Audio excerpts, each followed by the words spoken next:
Hello everyone, my name is Xiomaro and welcome back to the channel. So today I'm going to be going through how you might want to go about making a character in Dungeons & Dragons 5th edition. And the reason I say that in such wishy-washy terms is that there are many ways you could go about creating a character. Why? Well, it kind of depends on a few things. What kind of player are you? How do the other players and DM at your table like to play? And is there a specific theme for your campaign? For that reason, I'm going to go through a few different ways you can go about creating a character. In many ways, this guide will help you with RPGs other than D&D 2. I'll be using D&D as a base here, but you can totally substitute D&D's mechanics for Pathfinder, Savage Worlds, or whatever else you play. I'm not just going to parrot the player's handbook in this video because I feel like that already does a decent job of explaining the steps you need to take to create a character mechanically, at least at a basic level. In this video, I'll be focusing more on everything else. I remember my first time playing D&D and I just felt completely overwhelmed by all the options, so this guide should hopefully point you in the right direction and maybe narrow down some of your choices. If you're wondering what character sheet I'm using here, it's MPMB's character sheet. I'll leave a link in the description. I highly recommend it, but bear in mind that you'll need to use Acrobat Reader DC to make use of all the features. So the first way you could go about creating a character is thematically.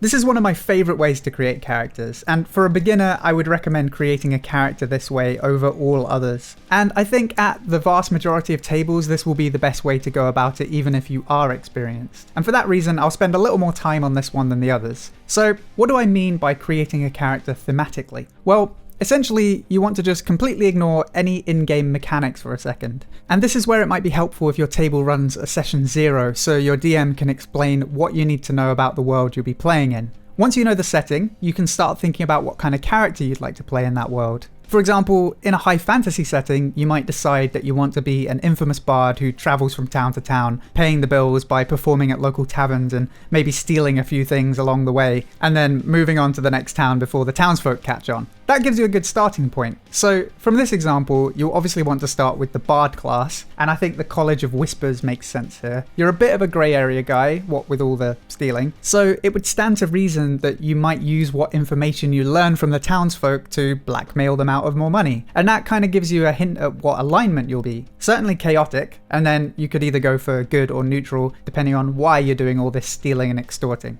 Perhaps you have a poor mother and you're sending all that money back to her to help her pay the bills. So let's go with chaotic good. For background, entertainer is kind of a no-brainer, so let's just go with that. Next, we need to pick a race. Honestly, this is going to depend on your setting and your personal preference, but for this guy, let's just go with human. And we'll go with the human variant because, well, thematically, the difference between standard and variant human doesn't really matter, so let's just take the free feat. And with that free feat, it might be fun to take actor. With this, you get +1 to your charisma, you get advantage on your deception and performance checks when you're trying to pass yourself off as someone else, and you can mimic the speech of another person or sound of another animal. That all sounds very useful and thematic for an infamous bard who probably spends a lot of his time evading the town guards. And from here, you need to pick your ability scores, equipment, skills, and spells. With this particular character, you could go in a number of directions, but let's keep running with the deception theme. So for ability scores, I'm just going to pump up his charisma and dexterity for all that deception, performance, and thievery stuff. I figure this guy can probably hold his drink as he's spending a lot of his time in a tavern, and he's got to be reasonably smart if he's constantly extorting people. So let's add some points to constitution and intelligence as well. Bear in mind I'm using the point buy system here because that's what my table tends to do. I know some people roll for stats, so if you do that, then just pick your stats based on what you think you need. Anyway, so once I add the 2 +1s I get from being a variant human, we end up with a nice spread of stats. He's definitely not a min-maxed character, but we're going for theme over power here. For skills, we can pick any 3 because we're a bard, so let's go with deception, persuasion, and sleight of hand because that kind of makes sense. And as a human, we can pick 1 more, so let's take stealth to help us evade the guards if people catch on.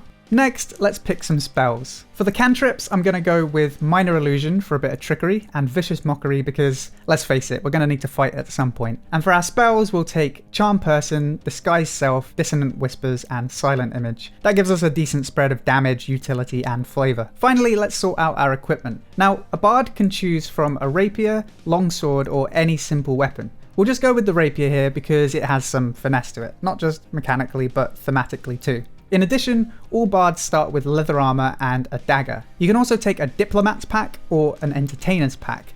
For now, let's not worry about what's in each, because it kind of just sounds like it makes sense to take the Entertainers pack. And this is where MPMB's character sheet is really good. You can add the Entertainers pack, the armor and shield you added on the first page, the weapons and ammo from the first page, or you can just add all three. So we'll just do that. For the instrument of choice, we'll just go with the lute because it seems portable and flexible enough for a traveling bard. And then, at least mechanically, you're pretty much done. You'll want to flesh out your character's bonds, flaws, physical description, and all that kind of stuff. But especially when you're creating a character thematically like this, all that stuff kind of just falls into place. You'll probably notice that I skimmed over what the spells do, but that was kind of on purpose. I feel like pouring through all of that stuff is part of the fun when you're new to D&D, so I don't want to spoil that for you. I do have a reasonable knowledge of the lower level spells in D&D, but while I was prepping for this video, I spent basically no time looking at what the spells did. I just picked spells for this character based on what sounds like it fits thematically, and that's why I recommend this method to new players. You can always pick a spell based on its name and then check if it will actually suit you mechanically, and obviously that takes a little bit more time to do, but who cares, that's part of the fun.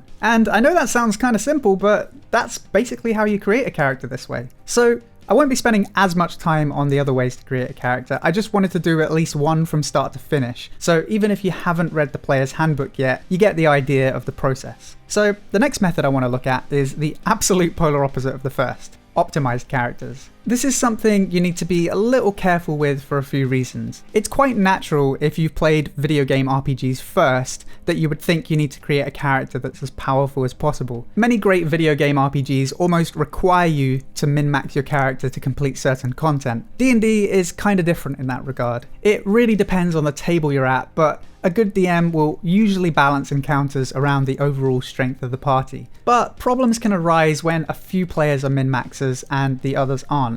It can make it a lot harder to balance. For example, if the difference between the weakest and strongest members of the party is really stark, as a DM you end up having to either make a challenge for the min-maxers, which will probably risk obliterating the guys who aren't min-maxing, or you balance the encounters for the lower end of the party and the min-maxers just steamroll through everything. Of course, I'm kind of conflating the ideas of optimized characters and munchkins here. A munchkin in RPGs is someone who bends the rules to create a character that is overpowered. A good example in D&D is the Warforged Coffee Lock, just Google it. Interestingly enough, that build isn't actually possible anymore due to an errata to the player's handbook at the end of last year. The build used to work by stockpiling sorcery points by taking a series of short rests instead of a long rest and converting your warlock spell slots into sorcery points. Essentially, you ended up with an unlimited amount of sorcery points and spell slots. Totally broken and totally impossible now. In November 2018, they changed it so that you can only use your warlock spell slots for warlock spells, which honestly kind of makes sense. There are, however, optimized builds that still work pretty well. With the errata, I feel like a lot of the best builds are now single class instead. But one multi-class that I really like is the Moon Druid Barbarian, or Barbarian. I'll let you look up all the specifics, but essentially you take Totem of the Bear from Barbarian, which makes you resistant to everything except psychic damage while raging. So you rage up, you shapeshift into a bear, and then you effectively have an absurd amount of health and reasonable damage from your multi-attack. The power of that build kinda tails off as you reach higher levels, but I still think it's quite fun. Of course, optimized builds aren't limited to raw combat power. It can also mean your character is just highly specialized. You can build characters entirely around non-combat skills, for example. You could try making an optimized buffer and healer character, or you could just take some other idea and run with it. For example, there's a build that I want to try that's a Bladesinger Wizard and Kensei Monk multiclass. The idea is to create an unarmored tank. Between the monk's unarmored defense and agile parry, and the Bladesong from Wizard, by level 6 you can achieve 21 AC with no armor. Honestly, that whole idea is kinda blurring the lines between themed and optimized because mechanically it does start to look like a crappy barbarian with a different flavor. But it's just to say that an optimized character doesn't necessarily have to mean a broken character. It can just be built to be very strong at one thing. But that's enough about that. Google is your friend if you're just trying to build a character that's really good at one thing, because there are plenty of builds like that out there. So the next way you could make a character is by basing it on an existing fictional character. This method works out pretty much the same as creating a themed character, but instead of coming up with the concept yourself, you're just trying to match an existing fictional character. For example, you might try to create D&D's version of Sherlock Holmes by going an inquisitive rogue. Or something I'm playing with at the moment, I've kind of created a heavily modified version of Lucifer from the TV show and comics. I say modified because I've taken bits from both the comics and TV show, and I've changed a few bits to better fit the party and campaign. I've gone with a fallen Azimar because, well, Lucifer is a fallen angel, and then I've gone with Divine Soul Sorcerer because I think that's quite fitting as well. I think this is a pretty common way to create a character because who doesn't want to play the characters from their favourite books and TV shows?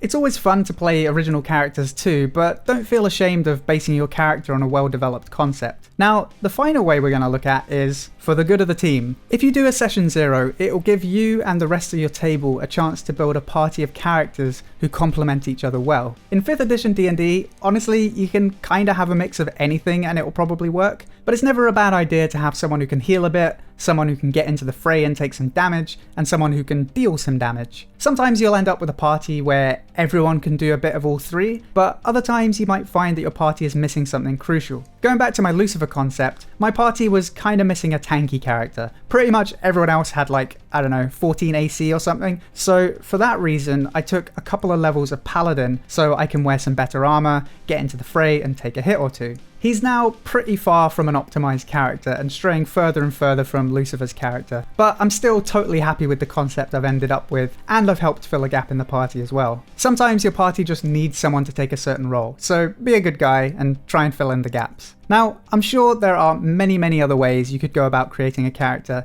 but I think these are going to be a good starting point for most people. I know this video is a little lower production than I would usually go for, but I just wanted to try something out, focusing on content over visuals. I'd love to hear what you think of this style. Also, feel free to add your own advice on creating characters or concepts you have down below. I hope you enjoyed this video. If you did, then please feel free to subscribe for more gaming guides, news and discussion. And don't forget to check out the links below to Patreon, Discord and Twitch. Until next time, thank you for watching, and I'll see you soon.